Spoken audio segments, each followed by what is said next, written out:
Headlines आप जान चुके हैं। बुलेटिन के आगाज में माशी महाज से अच्छी खबर शामिल करेंगे। पाकिस्तान स्टॉक एक्सचेंज में आज भी तेजी का सिलसिला जारी है। 100 इंडेक्स 6 साल बाद 49,000 की नफसियाती हद भी उबूर कर गया है।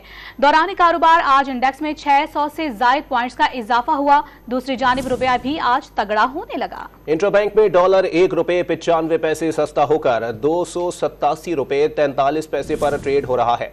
मजीद जानते हैं डॉन न्यूज के नुमाइंदे तलकीन जुबैरी से। जी तलकीन जुबैरी, अपडेट कीजिएगा। जी बिल्कुल, हम देख रहे हैं कि आज मईशत के फ्रंट पे अच्छी खबरें नजर आ रही हैं। स्टॉक मार्केट तो रुकने का नाम नहीं ले रही। पिछले 5 वीक में हमने देखा कि 20% 100 इंडेक्स बढ़ चुका है। 49,000 का जो लेवल है आज उसको भी इंडेक्स ने ब्रेक किया है।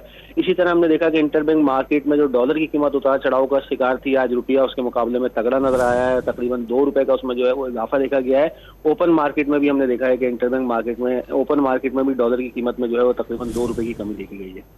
बहुत शुक्रिया तलकीन जुबैरी, हमें अपडेट कर रहे थे।